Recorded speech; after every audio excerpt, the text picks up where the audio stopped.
como é importante uma universidade que pesquisa, como é diferente, como faz a diferença a universidade que pesquisa da universidade que não pesquisa. Nós temos professores pesquisadores aqui dentro, que se dedicam ao ensino e à pesquisa. Como é importante. O que está acontecendo aqui hoje à tarde é um produto disso, da nossa universidade. Eu vou passar a palavra agora ao professor Alexandre Delijaikov, que vai fazer uma apresentação sucinta do que vai ocorrer nesta tarde hoje. Posteriormente, o Alexandre vai passar a palavra para a professora Maria Cristina, à minha esquerda, vice-diretora dessa escola, que vai fazer algumas considerações sobre essa temática. E, por fim, o engenheiro Casimiro Tércio Carvalho, à minha direita, vai fazer a sua apresentação. Apresentação das considerações das infraestruturas na história da cidade. Depois, o diretor do Departamento Hidroviário, Casimiro Tércio Carvalho, apresentará o projeto do hidroanel, no sentido do contexto amplo, né, do departamento, que trata-se de um escritório público de projetos e infraestruturas urbanas. A escala da cidade, nesse momento, com o rio todo de meandros ainda, é um rio de planície aluvial, então ele corre muito lentamente e por isso mesmo ele assumia a cada nova temporada de cheias, ele assumia um novo percurso, inundando essa várzea, era uma várzea bastante inundada, e ele vai nesse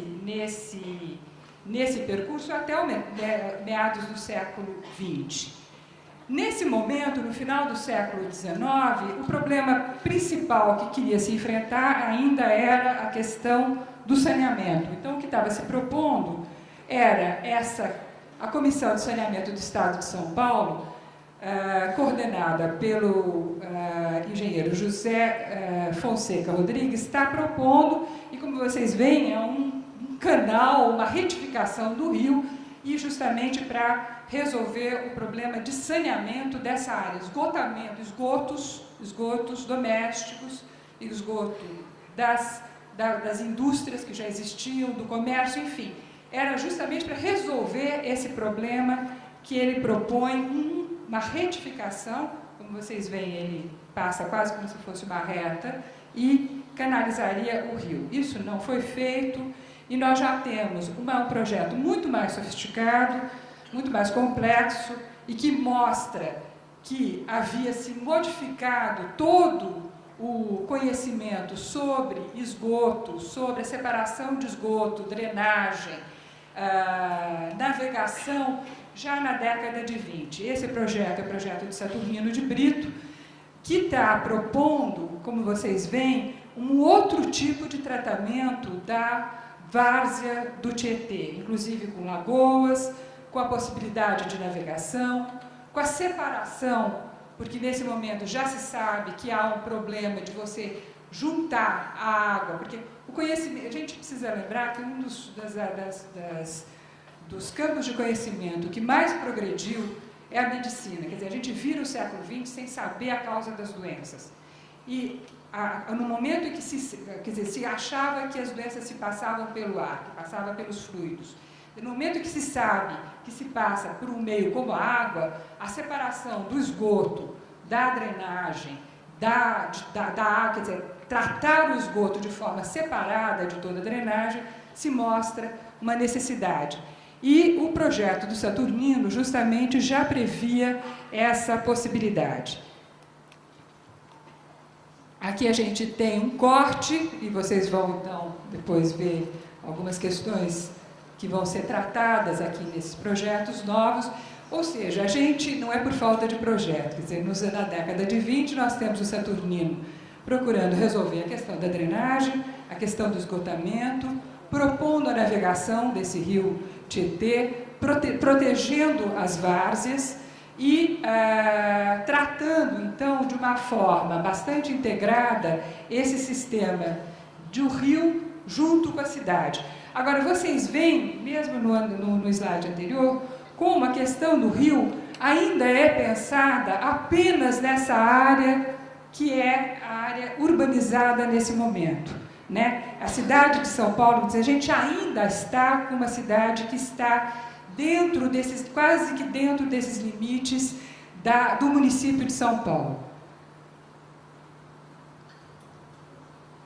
Esse aqui é o plano de avenidas, que é feito pelo Prestes Maia, em 1930, e que também está propondo, aqui a ponte, ali na altura da Ponte Grande, ali na altura quando a gente chega pela Tiradentes, atravessa aqui o rio. Ele também estava propondo, como vocês veem, um rio navegável, tem uma ilusão, inclusive, de uma possibilidade de outro tipo de morfologia urbana. Vocês estão vendo as quadras blocadas, lembrando uma Paris haussmanniana, e o próprio rio também, com tratamento paisagístico e de tratamento de várzea. A questão central é a seguinte, é que nesse momento exatamente é que nós temos o sistema de eletricidade se colocando à frente de todos os outros sistemas. Quer dizer, no momento em que nós temos uma inversão do rio, quer dizer, o rio Tietê, junto com o rio Pinheiros, para alimentar o sistema de eletricidade para São Paulo, nós temos um comprometimento do rio que vai ter um comprometimento que vai, de toda forma, tornar esse rio um rio a serviço de outras infraestruturas. A infraestrutura da eletricidade, em primeiro lugar, e depois, como a gente vai ver na proposta já de 1950, quando a gente tem a consultoria do Robert Moses para São Paulo, essa decisão sobre o uso das marginais, em marginais para o uso do automóvel, para o transporte de cargas, de passageiros, e esse comprometimento, então, de todas as margens, tanto do rio Tietê como depois do rio Pinheiros, para o transporte, e o rio, então, para alimentar o sistema de eletricidade. Então, eu paro por aqui, é só para pontuar essas questões, para se entender, em primeiro lugar, que há uma questão de projetos que vêm sendo elaborados e que tinham uma qualidade urbanística, uma qualidade de engenharia muito grande, inclusive muito atual, muito atualizada com o conhecimento que se tinha fora do Brasil, enfrentando as questões que estavam sendo colocadas, mas que você tem que, a cada sistema, esses sistemas competem entre si e não trabalham juntos, e houve uma competição entre o sistema de geração de eletricidade em relação ao sistema de saneamento, de drenagem, de aproveitamento para transporte fluvial, que passou por cima de projetos anteriores que estavam se desenvolvendo e que tinham, então, uma potencialidade de dar à nossa metrópole uma outra qualidade de vida. Vamos ver se agora nós conseguimos retomar esses projetos com a qualidade que a nossa cidade merece. É só isso.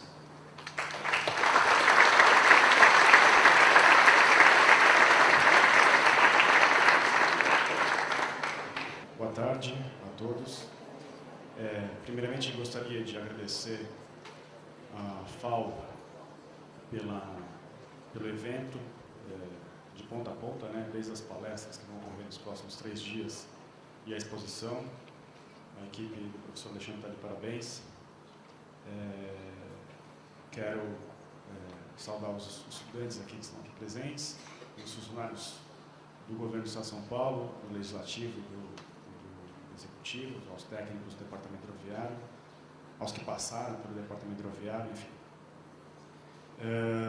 O objetivo da minha fala, ele vai contextualizar um pouco a questão do modal hidroviário, falar um pouquinho da hidrovia Tietê-Paraná, os investimentos que nós estamos fazendo nesses 4 anos, o hidroanel e outras atividades que têm a ver com o nosso trabalho. Queria chamar a atenção para um tema importante, principalmente no ano de Rio+20, e que cada atividade econômica está pensando como ser mais sustentável, como equacionar alguns impasses que cada atividade econômica tem. E na economia a gente consegue traduzir isso numa equação básica. Obviamente aqui tem um nível de detalhamento um pouco superficial, mas de certa forma o que a gente busca em termos de processos econômicos, atividades econômicas, é produzir bens e serviços para a sociedade. E isso, obviamente, focando em qualidade de vida. Eu acho que pensar dessa forma já, seja qual for a atividade, já é um primeiro passo para a gente dizer de sustentabilidade. Agora, para fazer isso, você tem demanda de recursos naturais, os finitos e os renováveis, e aqui a estratégia, obviamente, é maximizar os renováveis e minimizar os finitos. Existem algumas soluções ainda para alguns elementos finitos que não tem um similar renovável. Combustível a gente já avançou bastante, mas algumas tipologias de combustíveis eles não são substituíveis ainda por renováveis, mas as pesquisas estão caminhando para esse sentido. Então, já que nós temos elementos finitos, vamos trabalhar de forma mais parcimoniosa. Que tipo de engenharia pode estar por trás de um processo para reduzir a demanda, como, por exemplo, de calcário, de clinker, concreto? Qual o perfil que você pode desenhar para que uma mesma viga demande menos concreto e para a mesma carga suportável? Não estou trabalhando no material, mas estou trabalhando na engenharia, na demanda. Eficiência energética, e isso aqui é muito fácil de falar, dói no bolso diretamente, dói no bolso do empresário, demanda da Fiesp aí, nos últimos anos, o preço da energia para a área industrial é um calcanhar de Aquiles para a atividade econômica, para a competitividade da indústria, e, obviamente, processos eficientes energeticamente é mais rentável, são mais rentáveis. Então, um carro mais econômico, você gasta menos combustível, você tem mais economia familiar. Uma geladeira com selo, com etiquetagem Procel A, demanda menos energia. E isso foi até interessante que a Light fez uma intervenção numa favela no Rio de Janeiro, começando justamente por estabelecer o CEP de cada uma das ruelas, de todo o morro, para poder chegar à conta de luz, para poder o cidadão ter um CEP e poder ir numa loja financiar o seu equipamento, a sua cama, a sua geladeira, ter dignidade. E o efeito, mas obviamente a Light não fez isso porque ela é diletante, ela fez isso porque ela tinha um objetivo, que era reduzir a demanda, o gasto de energia naquele espaço. E ela substituiu todas as geladeiras daquela comunidade, estabeleceu novas redes de transmissão e economizou muita energia. Então, às vezes uma troca de equipamento ou um procedimento, uma mudança de procedimento na indústria, seja de serviço ou de bens de consumo, é significativa a economia. E o que sai do processo econômico? Além dos bens e serviços, o que tem de output aí? Resíduo, efluente e emissões. Na questão de resíduo sólido, a reciclagem e a redução são dois princípios que já é comum, pelo menos para a comunidade mais que tem mais acesso a conhecimento, de que reciclar realmente é um processo de economia no processo industrial. O exemplo que eu sempre dou nas minhas palestras é uma costureira que faz vestido ou roupa. Se ela melhorar o procedimento de corte de peças por rolo de tecido, ela vai reduzir drasticamente o resíduo da produção dela e vai economizar também, porque ela vai fazer mais vestidos por metro de rolo, mais vestidos por metro de rolo de tecido. A mesma coisa no estaleiro, quando ele otimiza o processo de corte de chapa metálica. A mesma coisa numa indústria de algum bem durável ou não durável, o mesmo procedimento. Agora, emissões fica mais difícil, né? Porque às vezes para você otimiza um processo, você aumenta as emissões, né? Reação química, né? Quanto maior é o rendimento da reação, maior são os subprodutos dessa reação. Se é subproduto gases, poluentes ou não, você vai aumentar a quantidade de gases. E efluentes, que também já é uma questão que já tem soluções no mercado já para equacionar. Essa equaçãozinha aqui pode se aplicar em qualquer atividade econômica, né? Por que eu coloquei essa equação? Para falar do modal hidroviário, né? Quando a gente compara as capacidades de carga de um comboio, um comboio fluvial, né? No caso do duplo Tietê, que são 4 chapas e um empurrador, com a composição ferroviária padrão no Brasil e com o modal rodoviário, você vê a discrepância que tem as capacidades de transporte. Isso aqui, unido ao primeiro gráfico, que é o quanto que eu gasto de combustível para cada 1.000 toneladas quilômetro útil, ou seja, para cada 1.000 toneladas transportadas por 1 quilômetro. Você consegue enxergar a discrepância que tem entre o hidroviário e o ferroviário. Eu não vou falar muito do ferroviário, até mesmo porque a gente vai ver um pouquinho mais para frente que o modal hidroviário ele necessita obrigatoriamente de outro modal. Diferentemente da ferrovia e da estrada, que o engenheiro vai lá e faz um projeto de ocupação de uma estrada ou de uma ferrovia, a hidrovia ela é diferente. Primeiro princípio é ter, obviamente, um rio, que não significa que ele é navegável, né? Ter um rio é a condição sine qua non. Segundo passo, existe possibilidade de ele ser navegável, ou seja, de fazer alguma intervenção, algum represamento ou alguma escavação no seu leito para que permita a navegação. Se o regime de cheias desse rio permite a navegação perene durante todo o ano, enfim.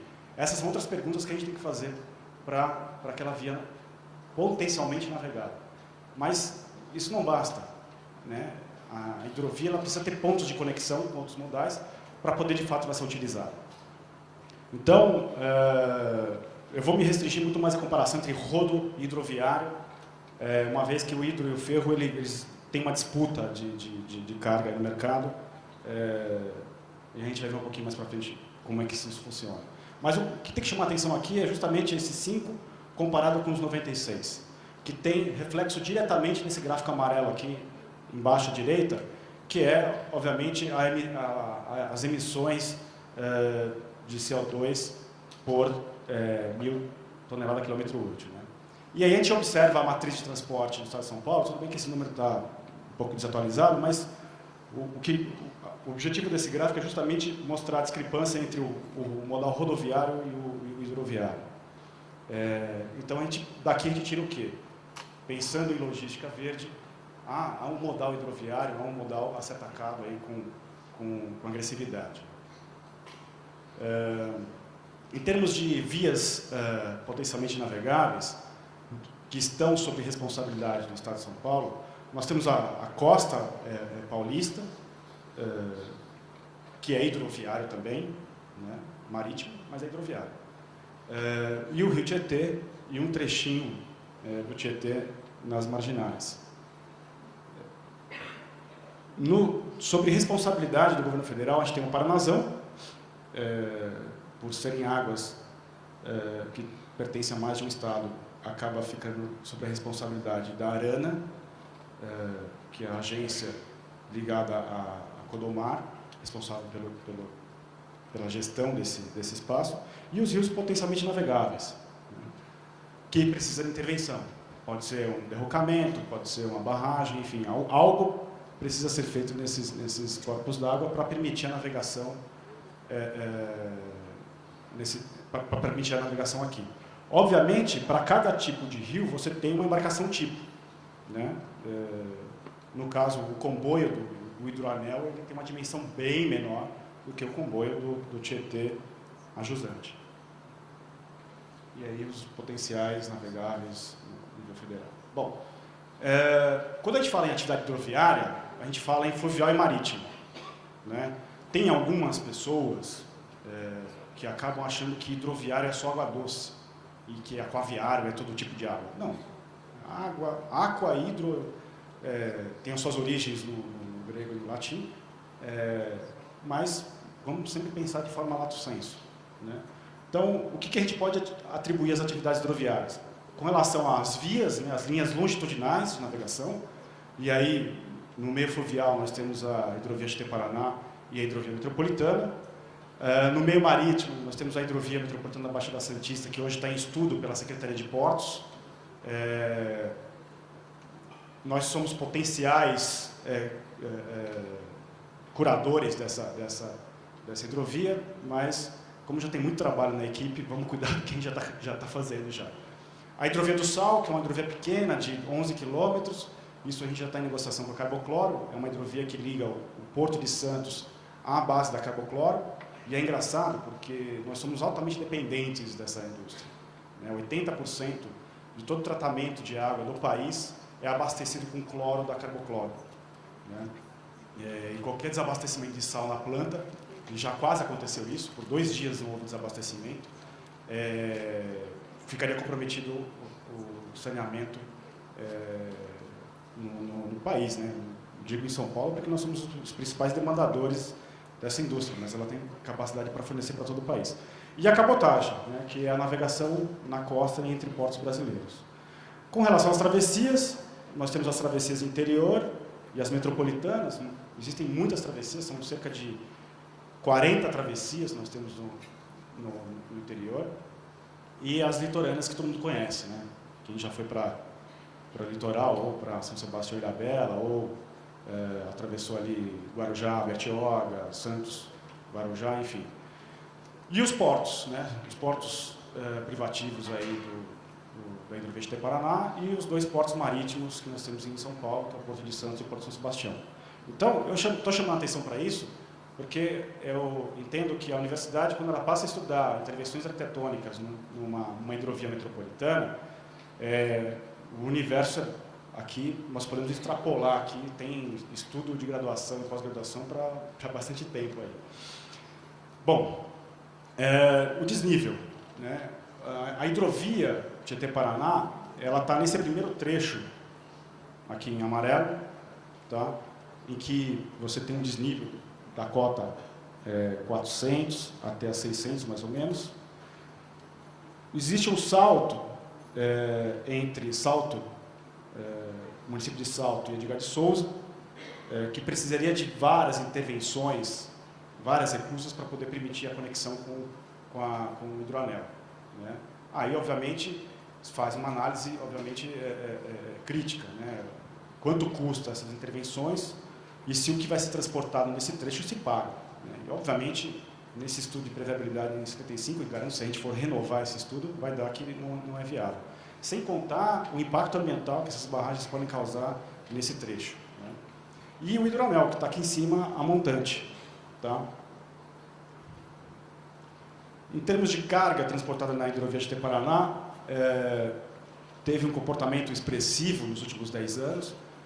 Foi o modal que mais cresceu de cargas, tá? Se a gente for falar em passageiros, o aeroviário foi o que mais cresceu, obviamente por razões econômicas, né?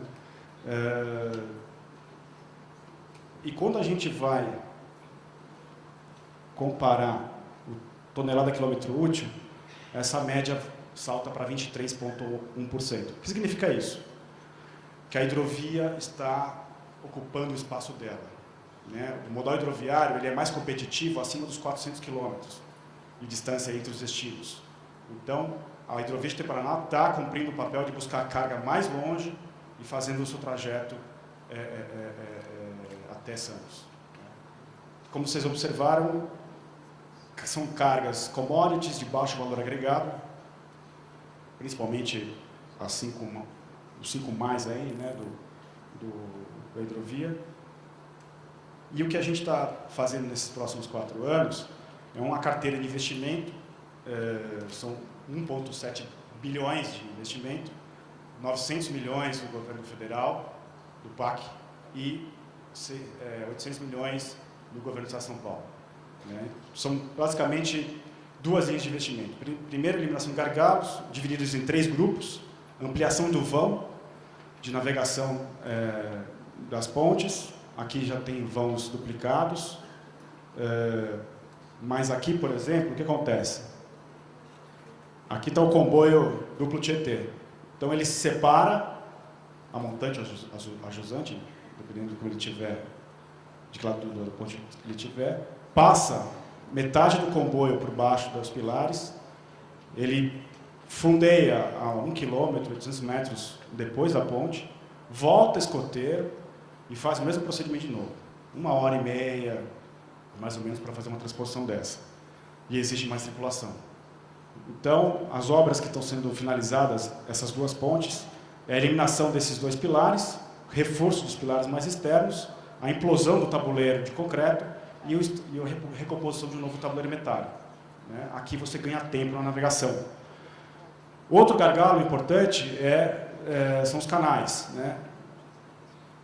Eliminação de pontos altos, permitindo um calado perene aí durante todo o ano, né? O calado é a distância entre a quilha da embarcação e a borda livre, né? A linha d'água, que quanto maior é a profundidade disponível nos canais de navegação, mais carga eu posso transportar, por comboio, obviamente. Recorte de terrenos, aqui a rota atual de navegação é a rota em vermelho, só que nós temos barbeiro também na hidrovia, barbeiro não só tem nas rodovias, hidrovia também tem. Aí a criatura vem aqui e porra, obrigado. O capitão vem aqui, porra nesse muro guia, e obviamente uma hora vai colapsar a eclusa. Então o objetivo aqui é fazer um corte no terreno, melhorando o ângulo de ataque das embarcações na eclusa.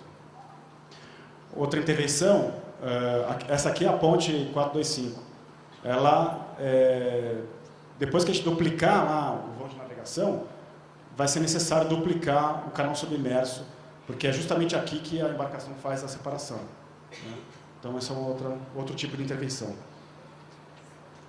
E, obviamente, os atracadouros de espera nas eclusas, que também acabei não colocando no slide, mas são as melhorias na eclusagem. Que também acontece a mesma coisa, né? O comboio para bem longe da eclusa, 800 metros do quilômetro, e faz o mesmo procedimento que eu expliquei das pontes. Então, também perde-se um tempo absurdo aqui na eclusagem. O que a gente espera com esses investimentos é uma redução de tempo de 15%, uma adicionalidade de carga por comboio de 7% e uma redução de custo de 20%. Né? Para quê? Para tornar o modal mais competitivo.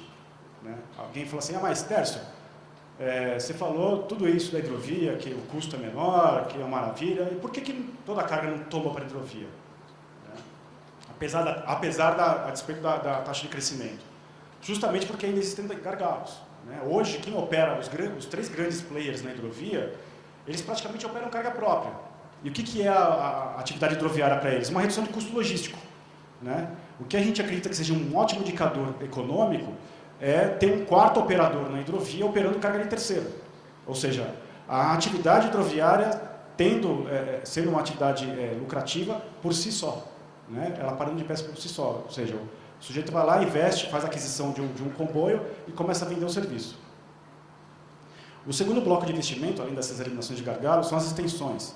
Então, a primeira extensão que nós estamos considerando é a extensão do Rio Piracicaba, serão mais 55 quilômetros navegáveis, uma barragem de 13,5 metros de desnível, acessando uma bitola simples da LL, mais 15 quilômetros você tem esse acesso, e construindo um porto em Artemis, para os piracicabanos Artemis. Eu acho um traje à língua portuguesa, mas tudo bem.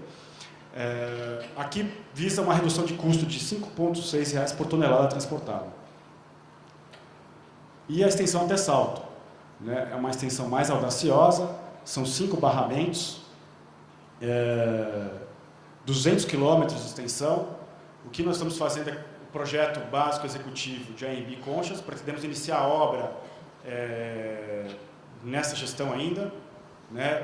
O estudo de impacto ambiental vai ser associado às 2 barragens juntas.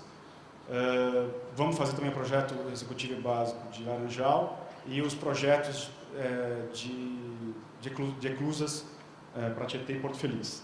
Né? Já tem uma empresa que tem autorização da ANEEL para explorar essas duas PCHs. Nós vamos entrar com a construção da eclusa nessa parceria. E as duplicações de eclusa, né? Que lá em 2018 vai passar a ser gargalo, uma vez que entra a frota da Transpetro na hidrovia e a nossa expectativa de duplicar a capacidade da hidrovia em termos de grãos, a duplicação das eclusas vai ser necessária. Aqui, no caso, é a construção de uma nova eclusa, dupla.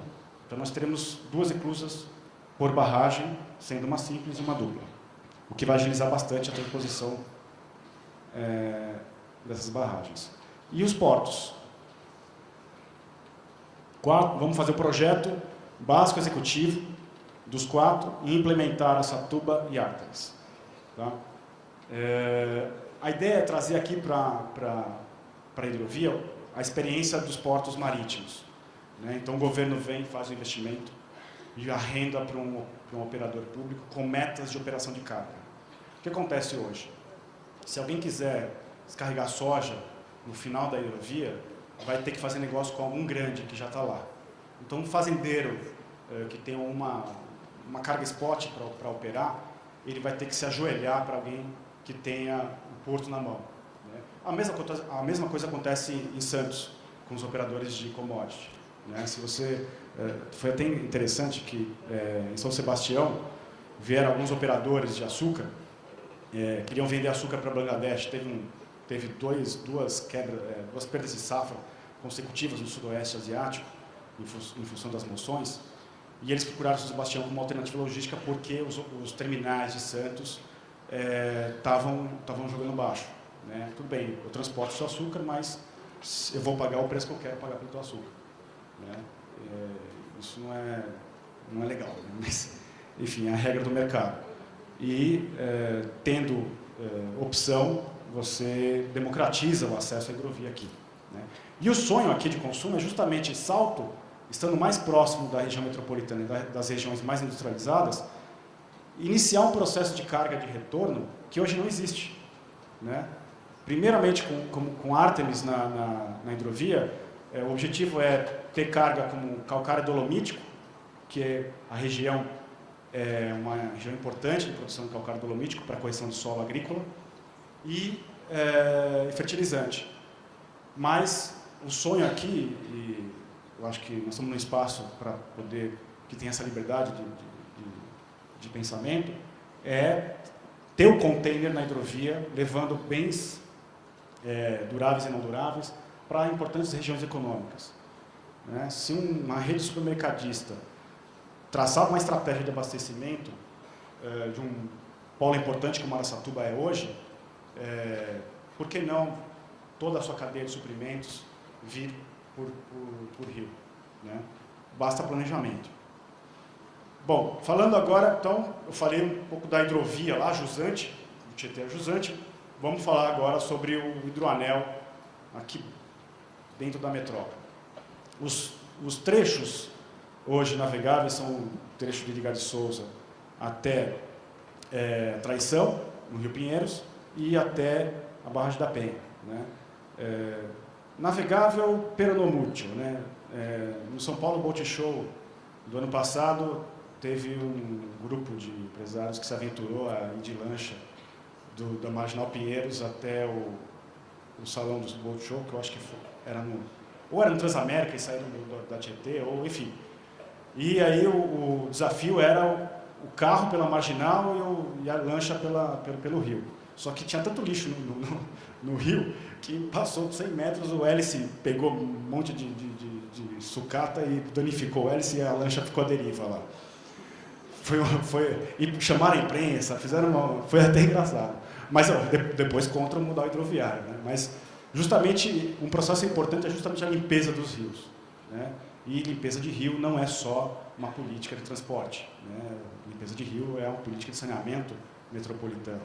E a gente sabe que tem muitos municípios na cabeceira do Tietê que não cuida da sua bacia de drenagem e acaba indo tudo para o rio. Né? Sofá é a coisa mais tranquila. Eu costumo pedalar na ciclovia do Pinheiros, e eu pedalo no sábado bem cedinho, né? De vez em quando, boia tudo que você tudo imagina, tem alguém puxando coisa do rio ali, que eu fico impressionado. Vou dar exemplo aqui.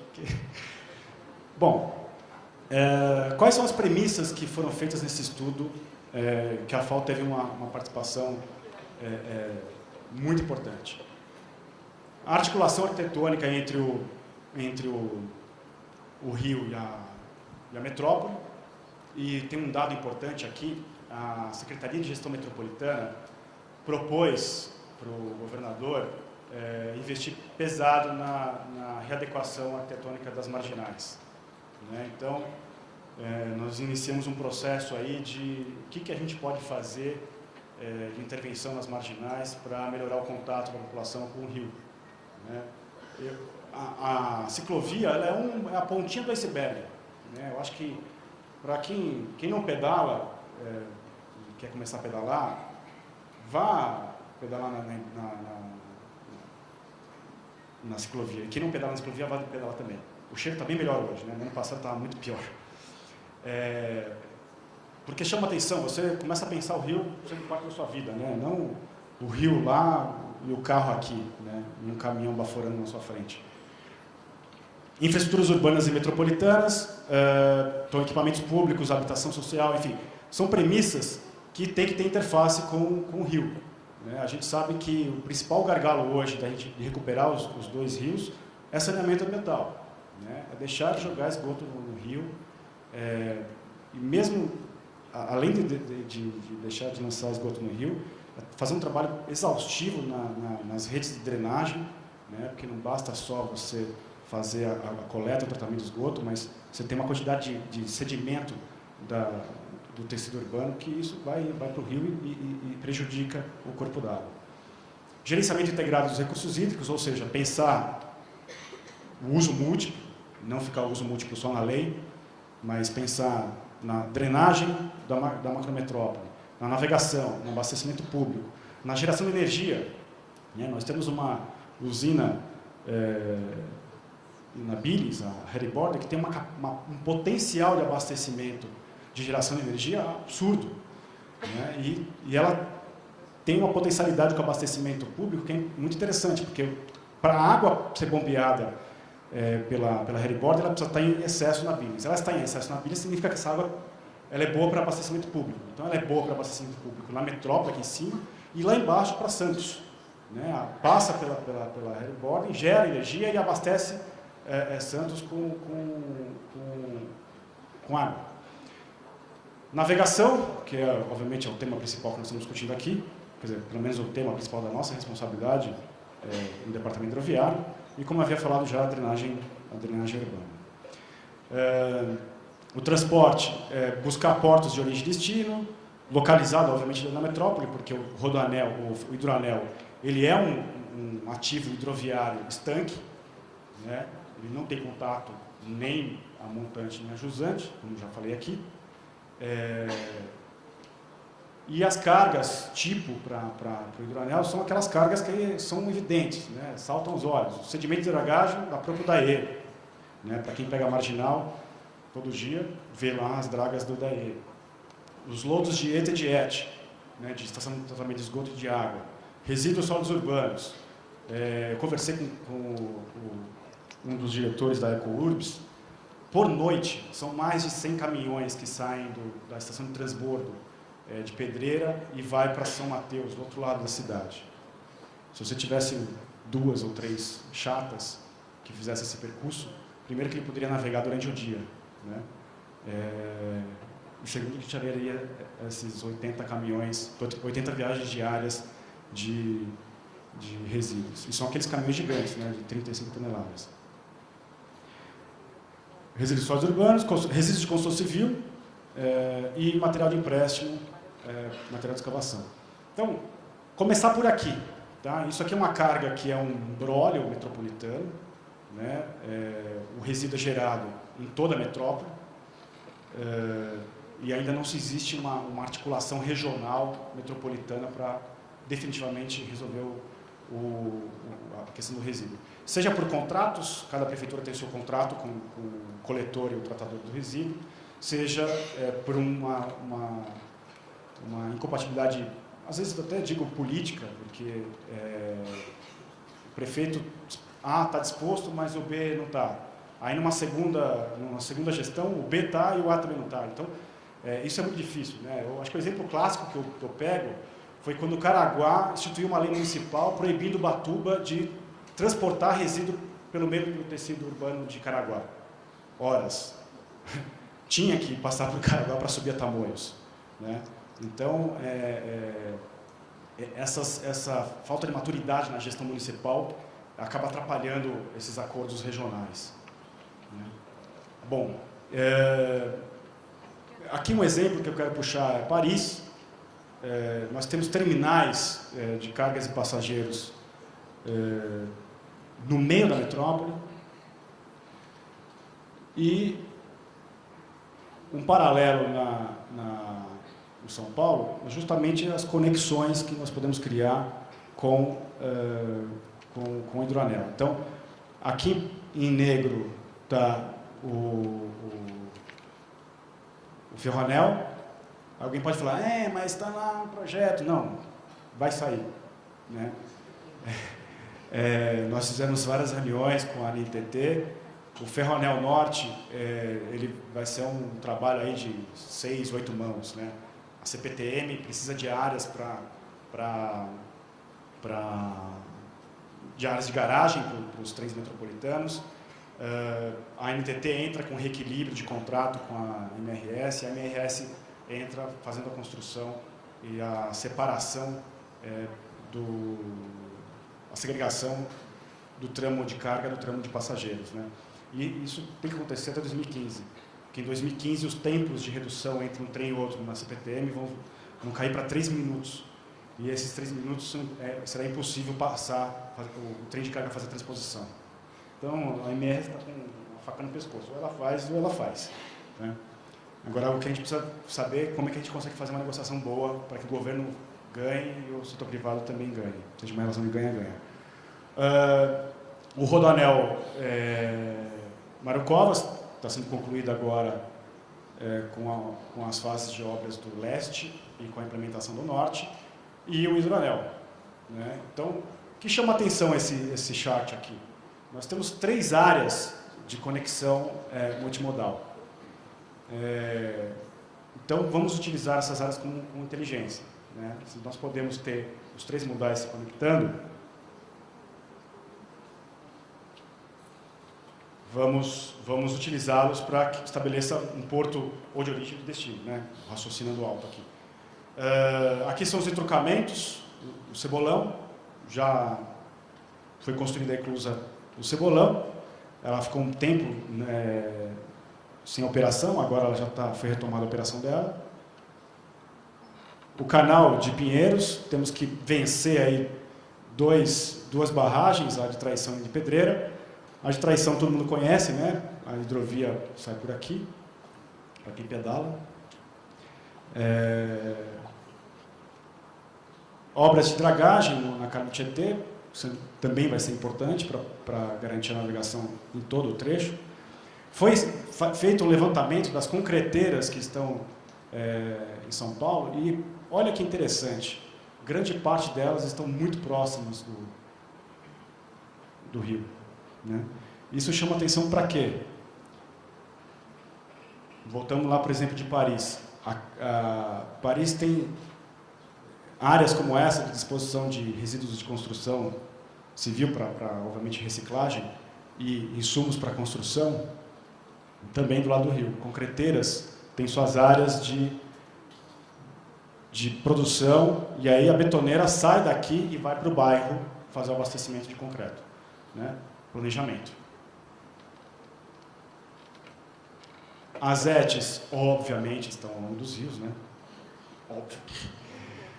E uma coisa interessante, eu tive uma conversa com o presidente da Atende. A Atende é uma joint venture entre a Sabesp e o Grupo Estre.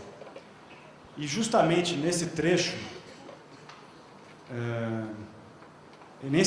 aqui, você tem um transporte diário de XPTO caminhões de lodo de esgoto para ser tratado em Carapicuíba, se não me engano, ou em Barueri. E eles já sinalizaram já com interesse de construir uma charta e começar a fazer esse transporte as soon as possible, né?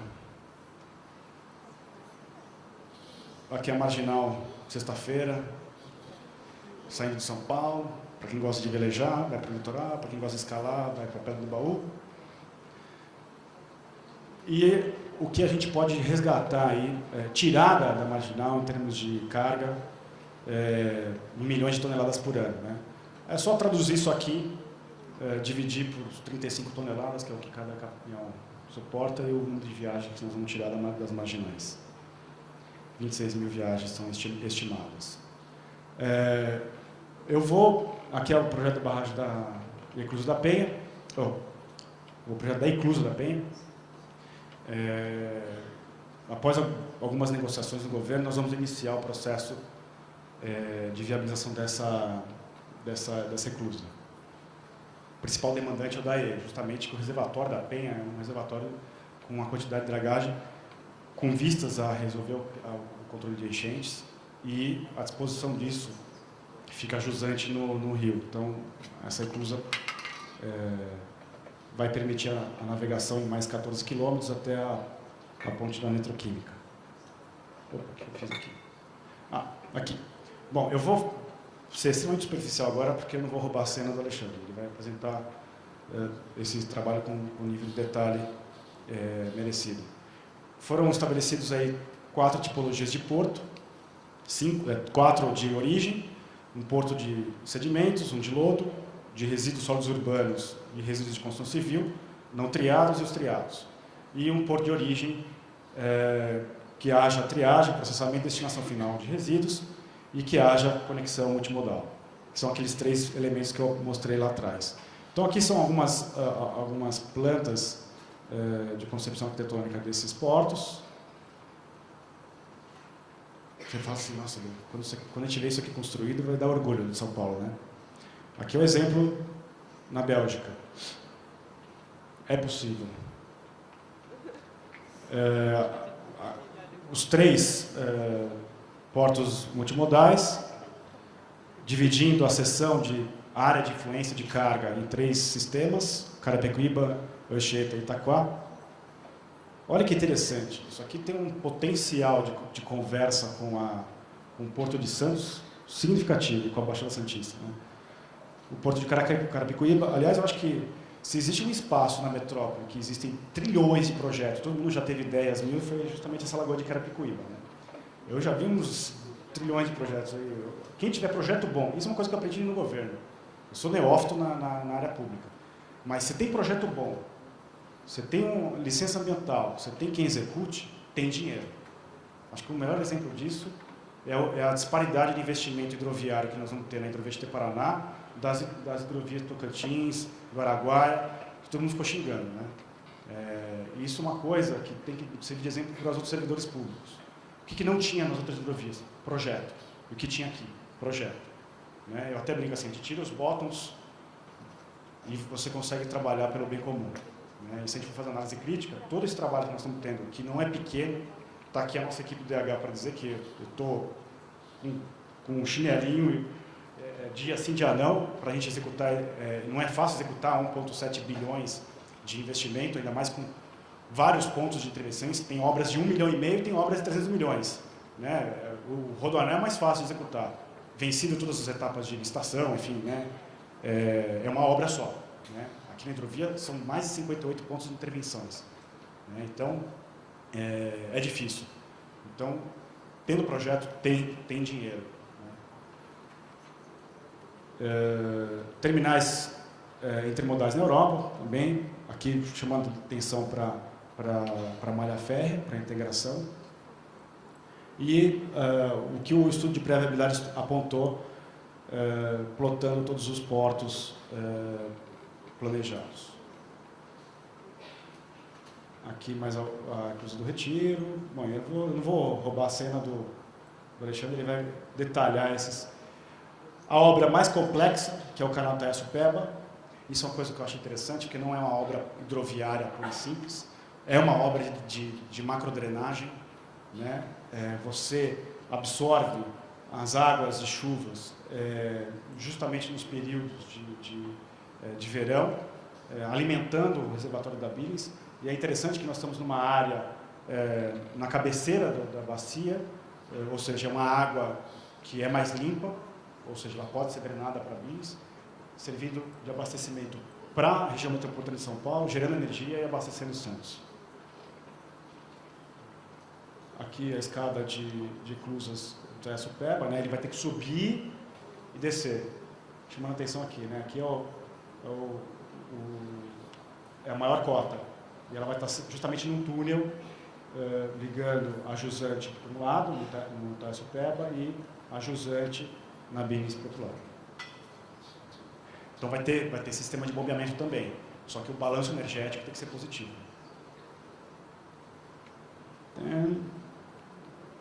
Aqui o canal, que é o túnel, né? Aqui são os túneis de navegação. Então é uma obra complexa e interessantíssima. E é justamente essa fase agora nós estamos fazendo detalhamento desse trabalho. Existe canal de navegação estreito na Europa? Olha aqui, ó. Isso aqui não é sonho, né? Planejamento. Principalmente do dono da carga. Aqui é uma projeção de cargas a serem transportadas no hidroanel, por tipologia, uma projeção até 2040. E os benefícios que a gente conseguiu identificar nas obras da Hidrovia de Paraná e no hidroanel. Usem esta tabela com cuidado. Como é que ela foi calculada? Projeção de carga para 30 anos, ok? Média anual, considerando 30 anos de obra, isso aí é um número que normalmente se usa para obras de infraestrutura. Essa média anual foi traduzida em viagens por ano de caminhões, e aí, aquele primeiro chart lá da comparação do hidroviário com o rodoviário, a gente acabou aferindo a redução de emissões de gás de efeito local, são poluentes, gás de efeito estufa, CO2, e redução de acidentes nas rodovias, né? Aqui existe uma parametrização de acidentes nas rodovias em função de caminhões. Nós estamos considerando um caminhão com uma carreta de 25 toneladas e os números foram estimados de acidentes pelo DR, pela Polícia Rodoviária, enfim. Então, usem com cuidado. Outras coisas que nós fazemos, a gente não só faz obra, a gente mantém a sinalização da hidrovia. Aí, mas você colocou a boia lá e ela vai embora? Vai. Tem uns barbeiros nas hidrovias e nas boias ficam deriva. A gente tem que ir lá e manter as boias. Tudo bem que nós temos um projeto de fazer a carta eletrônica, né? Então você tem as boias digitais. Quer dizer, você tem um sinal na carta digital e o capitão ele olha para a carta digital e ele sabe que ali tem um balizamento. Mas mesmo assim a gente precisa manter o balizamento físico. A questão do controle do nível dos reservatórios, né? Para avisar para a frota qual que é a profundidade daqueles reservatórios, né? E saber qual é o gargalo, obviamente, em cada reservatório. Isso, a Marinha faz o aviso aos navegantes, estabelecendo qual que é a profundidade de navegação. Manutenção das eclusas, manutenção da rota de navegação e o centro de controle operacional que nós estamos fazendo agora. A gente espera deixar isso aqui rígida, ela não se paga, mas quando você coloca o estudo econômico, ou seja, os benefícios socioambientais que essa obra pode trazer, aí sim ela para de pé. Né? Isso é a arte de fazer a gestão pública. Quando você tem uma obra que o capitalismo não enxerga que ela é viável, mas o gestor público dá viabilidade pelos benefícios indiretos e os evitados, principalmente os evitados. Né? Bom, era isso que eu tinha para trazer. Obrigado.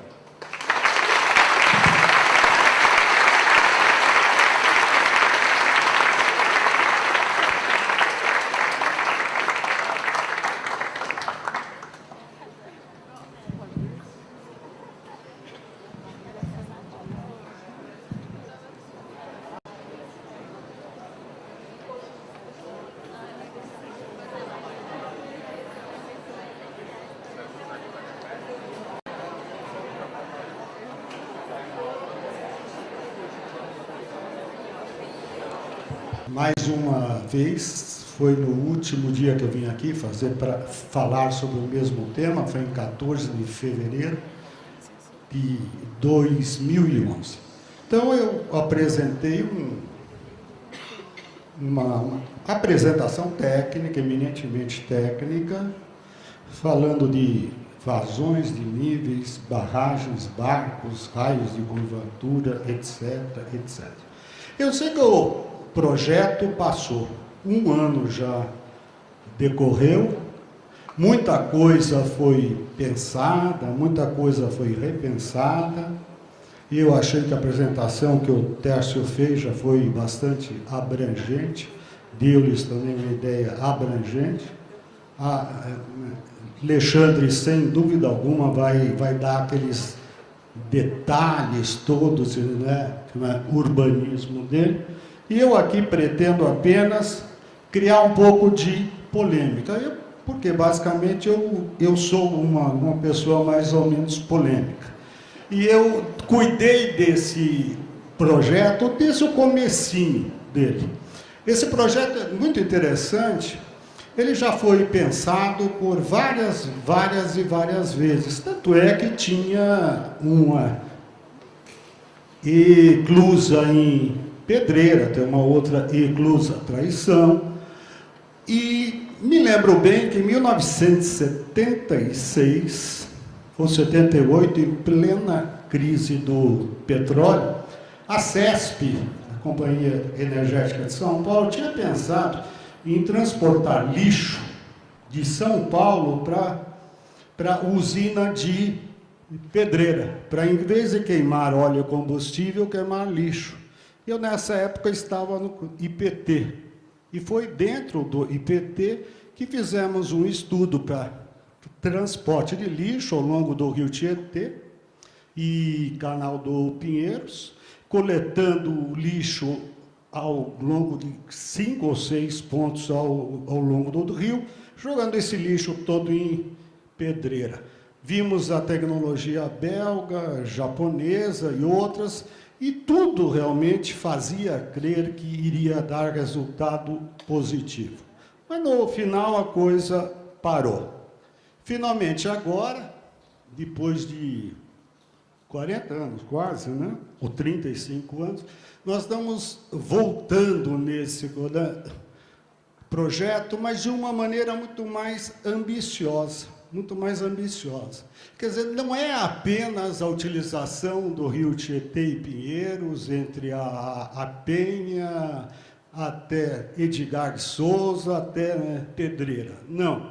É realmente, basicamente, um formato circular, onde nós teríamos uma hidrovia, um transporte fluvial, quase em círculo. Seria basicamente uma pista de Indy, quase, né?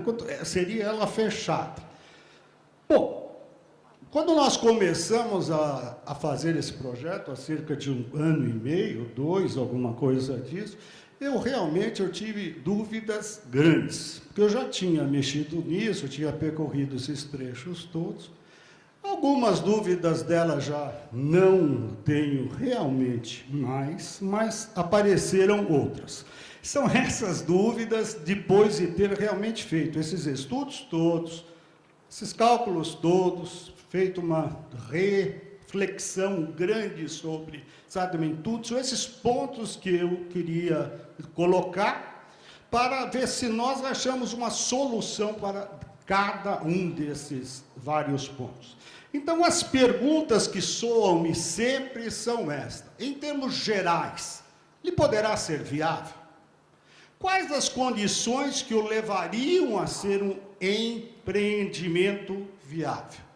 Há tempo material para torná-lo viável, porque o tempo aí anda, e novas obras são feitas, o que poderia dispensá-lo. Há condições políticas para torná-lo viável? Qual é a prioridade que o Hidroanel tem? E qual o conflito que ele tem com os demais usos da água? Interessante que eu tenho discutido muito isso, tanto em Brasília, quanto aqui mesmo, Claro que hidrovia serve para transporte, óbvio. Mas se você for fazer uma análise daquilo que foi feito na França, na Bélgica, Estados Unidos, basicamente, você vai ver que hidrovia é uma artéria de desenvolvimento regional. Você não coloca hidrovia onde você quer, ou seja, aonde tem carga e para onde vai a carga. Ela tem o traçado natural dela. Hidrovia não é uma ferrovia dos Carajás, que foi construída saindo do Carajás e indo até o porto. Não. Então, quer dizer, e ainda soma-se a isso essa verdadeira obsessão que nos últimos 10, 15 anos o Brasil tem tido por exportação. Então, tudo o que nós fazemos é visando exportação. Vocês podem ver bem que todos os planos de logística de transportes feitos levam em conta exportação. Quando, na verdade, 80% daquilo que nós consumimos vem do agricultor pequeno. Então, quer dizer, nós estamos tratando de coisas muito grandes. E esse é um caso que não serve para exportação. Seria basicamente uma hidrovia num contexto urbano, regional. Então, vamos ver se a gente consegue responder ou debater cada um deles. Ponto que eu tenho dúvida. Qual a figura de mérito? Seria válido nós colocarmos o menor custo de transporte? Não sei. Fazendo as contas, dificilmente esses preços dão altamente assim viáveis. Geralmente eles batem. Claro, tornam-se viáveis em condições especiais. Nas situações gerais, não. Segundo ponto, melhorar as condições sociais, econômicas da população de um modo geral. Sim, nós temos alguns problemas sérios em São Paulo. Lixo é um.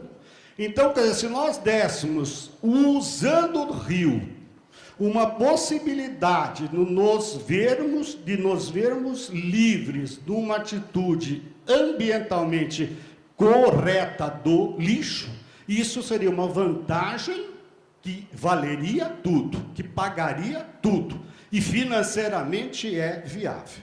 Daqui a um pouquinho nós vamos ver como. Ordenamento territorial. A mesma coisa, é uma coisa que tende a dar um ordenamento melhor, à medida que, como basicamente o Tércio comentou, a gente possa colocar nas usinas de concreto em alguns pontos básicos, outras assim, fábricas em outros pontos, nós podemos ter um reordenamento urbano, melhorando as condições de tráfego, tanto de cargas quanto de gente. Por exemplo, estávamos 15 dias atrás conversando com o pessoal do Banco Mundial, eles estão fazendo um estudo de transportes de passageiros aqui em São Paulo. Então, quer dizer, a modelagem que eles usam atua apenas no aumento do número de passageiros em determinadas concentrações que existem hoje para os diversos locais, destinos, mas não leva em conta novas assim, concentrações de fábrica urbanas para que melhore o tráfego. Então, inclusive, isso é uma coisa que tem que ser anexada. Ordenamento territorial, a mesma coisa. Outros fatores como aquecimento, acidentes e outra coisa. Isso é um ponto de vista pessoal meu, é válido? Claro que é. Mas, se você mensurar, são números relativamente pequenos. Então, outro dia até eu estava pensando, bom, se nós colocássemos a frota de ônibus inteira de São Paulo com biodiesel, a metade dela com biodiesel, sim, iria ter um resultado palpável. Mas se nós nem ao menos conseguimos isso, não é basicamente o rio, ou transportando lixo, ou aquilo que seja, que vai dar um número, um benefício razoável. Melhoria do meio ambiente. Importante, mas importante não em função do transporte, mas em função da destinação final da carga transportada, pensando naquelas mesmas cargas que o Tércio aqui colocou, lodo, lixo, entulho. Então, isso sim, sobre exatamente o aspecto ambiental, que seja a destinação rejeitos inconvenientes.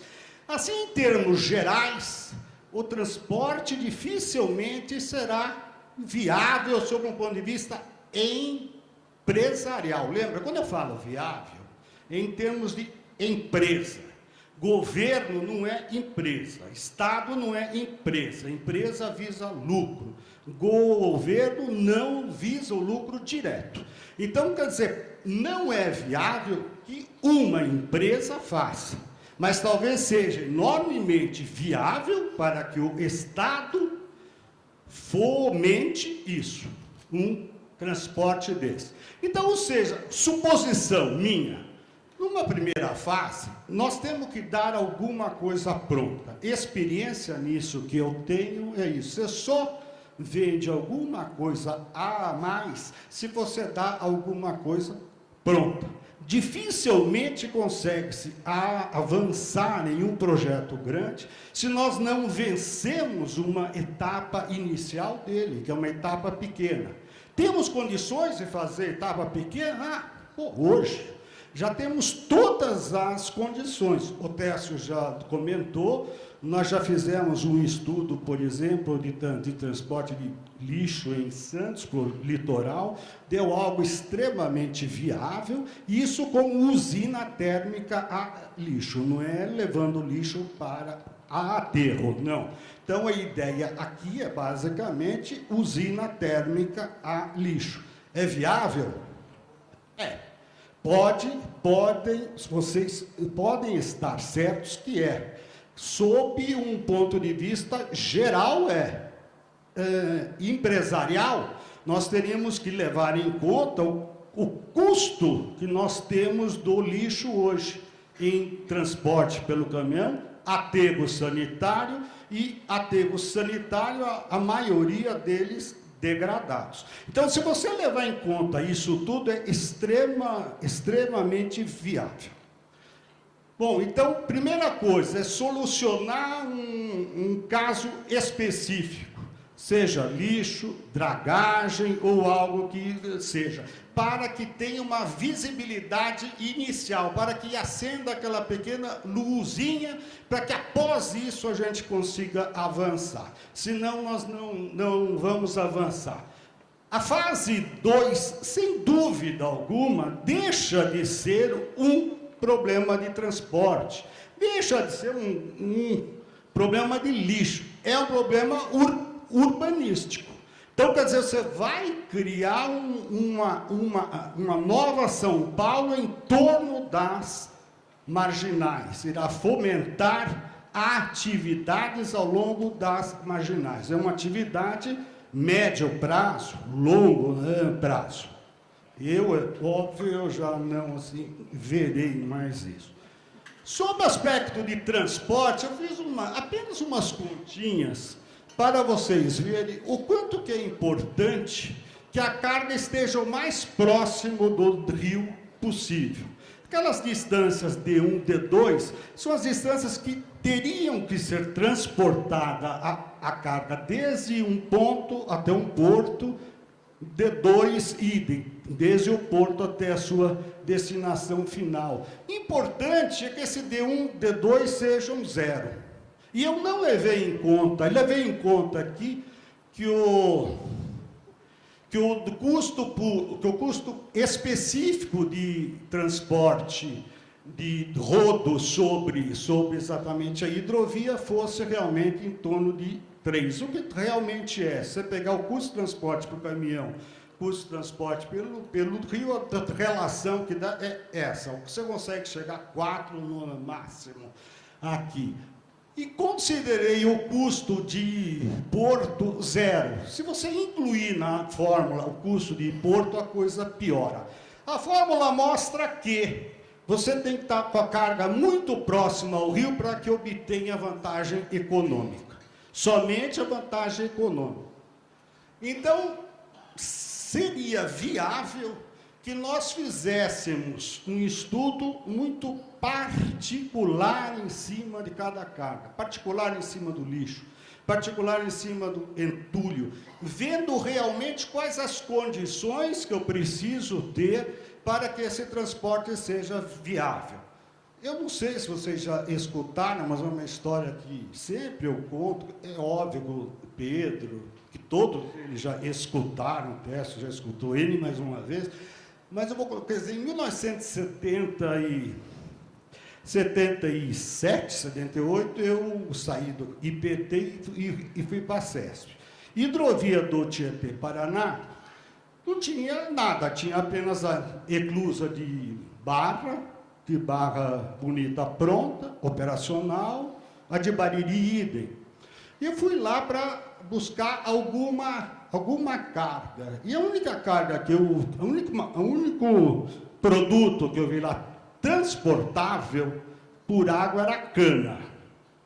Mas a cada um que eu comentava, dizia, não, é inviável, esqueça, bobagem, papá. No final, eu caí na usina Diamante, que tinha uma vantagem extra, estava muito próximo ao rio, 200 metros do rio, 250 metros do rio. Daí começou aquela turbulência toda, é viável? Não é empreendimento viável. No final, nós fomos buscar as condições, mesmo a transportes a distâncias curtas, como é o nosso caso, 20 quilômetros, 25, alguma coisa desse. E foi feito um transporte de uma maneira tal que tornou a coisa viável. Tanto é que hoje, a usina Diamante, que hoje é a Cosan, transporta cerca de 800 mil, né, Pedro? 800 mil toneladas ano. Aqui é o caso típico, é pegar um caso e estudar os detalhes dele, de maquinário, de barco, de tudo, para que seja viável. Barco é um negócio caro, o aço. Hoje, eu estava outro dia fazendo uma pesquisa, o aço sai $800 por tonelada no USA, Estados Unidos. R$1.200 por tonelada no Brasil, $600 por tonelada na China. Então, é um empreendimento caro. Enquanto um caminhão nos Estados Unidos, 6 aí por 4, custa entre 90 e 100 mil dólares, aqui custa 550 mil. Então, o verdadeiro custo Brasil é um juro muito alto, que vai dar uma amortização brutal, imposto. Então, quer dizer, nós temos que buscar situações muito particulares para fazer a coisa vingar. E a situação particular no transporte de cana foi eles mesmos fazerem a construção de suas próprias barcaças. Claro, é melhor barcaça do que o mundo? Não, está longe, mas satisfez. Então, esse é um caso que eu vejo que é um exemplo realmente sadio e que possa ser imitado. Pontos a ponderar. Existe tempo. A hidrovia foi já projetada há muito tempo. Por incrível que possa parecer, por mais empenho que nós tivéssemos feito de usar eclusa e que existe em Pedreira, o pessoal da EMAI vai colocar lá uma estação de bombeamento d'água. Quer dizer, uma coisa simples de bombeamento d'água que poderia ser feito fora da eclusa, estão usando a câmara da eclusa. Quer dizer, é uma falta de sintonia grande. Então, eu fico muito preocupado com o tempo, porque à medida que o tempo passa, opções novas surgem. Quer dizer, se nós tivéssemos feito o transporte de lixo pela CESP em 1976, talvez nós não teríamos as marginais nas condições que as temos hoje. Talvez muita coisa tivesse até mudado. Então, quer dizer, à medida que o tempo passa, claro que surgem outros meios de transporte. Alguns fatores que tornaram o canal muito mais importante do que transporte. Energia bílicas, que até o Tércio comentou, enchentes, poluição. Ou veja, o transporte fluvial no Rio Tietê e Pinheiros eu vejo hoje como um problema de cheias, é um problema de drenagem. Na medida que você tem uma drenagem boa de São Paulo na época de chuvas, você tem a garantia de ter o transporte fluvial o ano todo, porque você poderá manter os níveis de água mais altos. Isso é fundamental. Então, para tanto, que nós temos que ter drenagem. Tanto é que no trabalho que foi feito, eu fiz muita ênfase em drenagem, dando até algumas ideias que já eram de domínio público, como, por exemplo, eu não vejo o porquê que a água da chuva de São Bernardo precisa pegar Tamanduateí, Tietê, entrar pelo canal do Pinheiro, ser bombeado em Pedreira. Se ficaria muito mais fácil fazermos um canal de São Caetano ou São Bernardo diretamente a Billings. Naquele trecho da Penha, para cima da Penha, idem. Então, existem meios de se fazer isso, que eu julgo até melhores, não entendo muito disso, talvez sejam melhores que os piscinões até.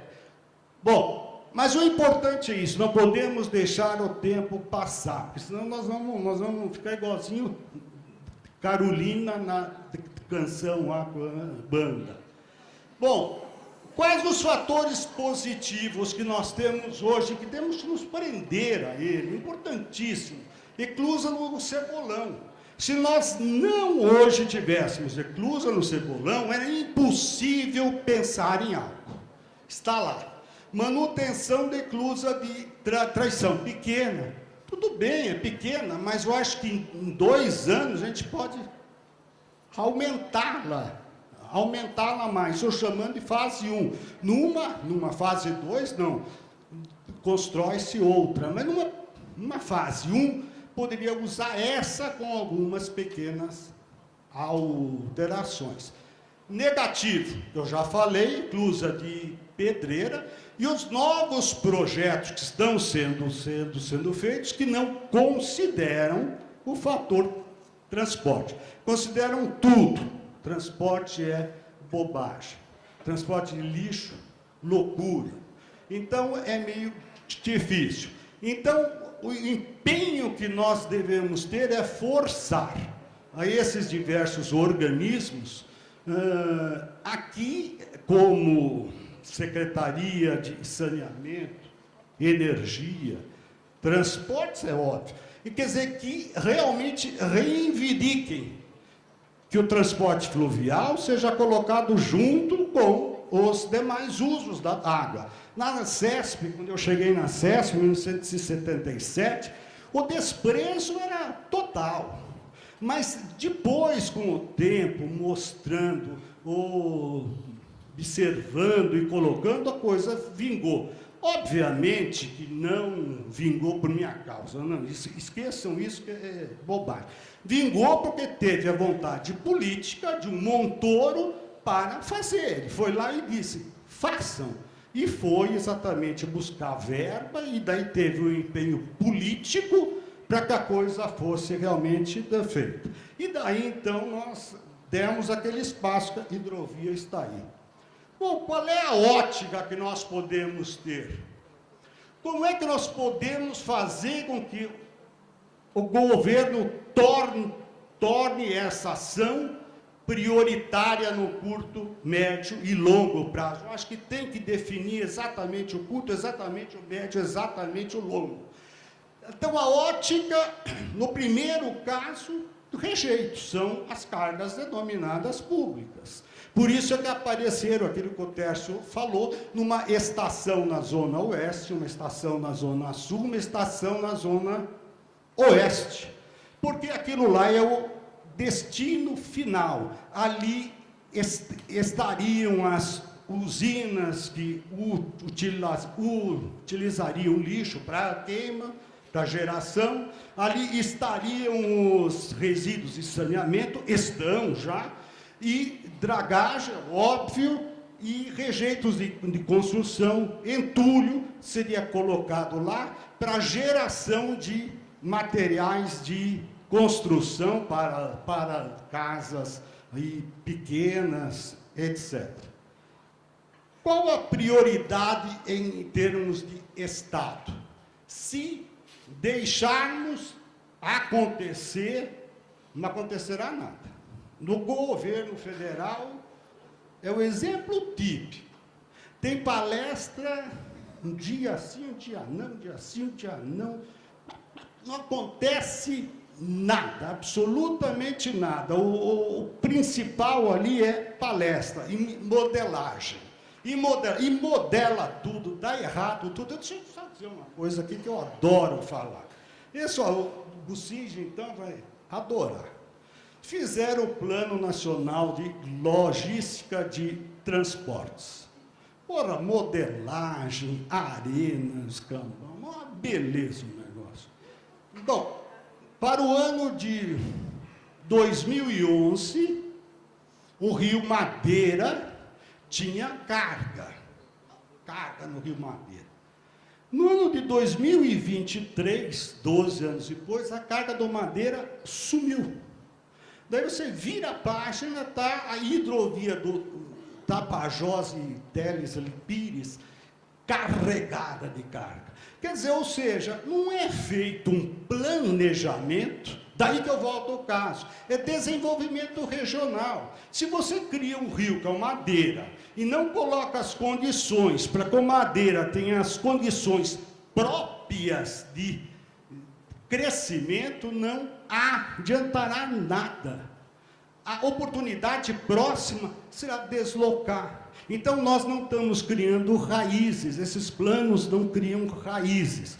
Isso é que eu acho muito importante se colocar e se refletir. Bom, já disse que aquela primeira etapa é importante, mas se for pensar no lixo, etc., tem um fator financeiro aí que é complicado. Ela conflita com os outros usos, claro, interage com energia, enchente, saneamento. Isso teve, e o ruim ali é o que eu dizia dentro da CESP. Sou cansado de ser o patinho feio, porque era sempre o patinho feio. E ele não recebe nada porque é patinho feio. Por quê? Porque nós não temos uma tradição e cultura. Nós gostamos muito de dizer, não, na França tem, na Inglaterra tem, na Bélgica tem, não sei, verdade. Mas eles começaram isso em 1500 e pouco, ou antes. Holanda, o primeiro rio que fizeram a contenção de erosão foi o rio Uol, pelos plantadores de batata. Como ano a ano o rio pela cheia mudava de posição, eles construíram alguns espigões para que mantivesse o rio. Então já é uma coisa que está culturalmente arraigada dentro do povo. O Mississippi começou a ser medido os níveis d'água em 1812. Eu estava agora há pouco lendo um livro a respeito disso. Em 1850, 1871, 1800, o porto de Cincinnati recebia de 70 a 100 barcaças dia. Claro, não havia na época o de caminhão, é verdade, mas tinha realmente um transporte intenso. Então é algo cultural, e nós não temos uma cultura dessa. Como temos que enfrentar? Não é só planejar o rio, é fazer com que esse projeto ele ganhe músculo, Precisamos de musculatura, nós ainda somos muito frágeis, raquíticos. Nós precisamos apresentar as soluções para os problemas urbanos, e é isso que o Alexandre está quase fazendo, aonde a navegação entra como suporte. Outro caso interessante, atualmente eu estou me dedicando bastante ao Rio São, ali, Francisco, na Bahia. É inviável, é bobagem, está tudo bem, acato tudo, mas é um outro problema de desenvolvimento regional. Na medida que em Juazeiro e Petrolina você crie indústria, silo, você terá o transporte feito pelo rio, some aquele negócio de tombo de carga, que é caro, que é isso, que é lento, isso tudo some. Então, nós estamos fazendo um projeto geral, onde o rio está sendo encaixado. Estamos fazendo um projeto de desenvolvimento regional para o semiárido, onde está sendo encaixado o rio como artéria. Eu acho que é o último, para vocês não se amolarem muito. Bom, o que eu acho, opinião horrível, hein? Eu tentaria fazer alguma coisa já entre a Penha até Carapicuíba, que estão fazendo o transporte de sedimentos, e entre Pedreira e Aquoz. Por que não para cima de Pedreira? Porque a obra em Pedreira é cara. Ali é um desnível razoável, 27 metros, mas não é apenas esse desnível, é a variação de nível que tem a Abínigas que você vai ter que compensar. Então, em virtude disso, as obras são caras. E é muito difícil você querer fazer a construção de uma obra dessa hoje, nós não estamos transportando nada. Então, eu acho que nós devemos encarar na primeira etapa isso, e depois irmos avançando, porque mesmo a inclusa da Penha, ela vai ser operada não para transporte, vai ser operada para enchente. O objetivo deles é ganharem de 3 a 4 milhões de metros cúbicos naquela região, para ser reserva de cheia. Ou seja, quando começa a chover, aquilo lá primeiro enche, depois que só. Então, quer dizer, nessas condições, ela vai ter que permanecer vazia. Permanecendo vazia, nós não vamos ter transporte. Então, isso é uma coisa a ser negociada. Para tanto, nós temos que fazer drenagem daquela região diretamente para Billings, por meio de túneis. A Sabesp fez perfurações de túneis e tudo, então nós temos a tecnologia disso. A mesma coisa desse lado de cá, Tamanduateí, fazer uma drenagem dele também diretamente para Alton Billings. Então veja, não é um problema de transporte. Nós estamos atacando um problema de drenagem, que como, vamos colocar assim, né, como bagaço, vai ter um transporte fluvial, mas é o meio de nós conseguirmos chegar naquela meta que estamos querendo. Bom, é isso que eu tenho, estou aí. Qualquer pergunta, não sei como é que é o planejamento que o Alexandre fez, mas eu agradeço e qualquer coisa, estamos aqui.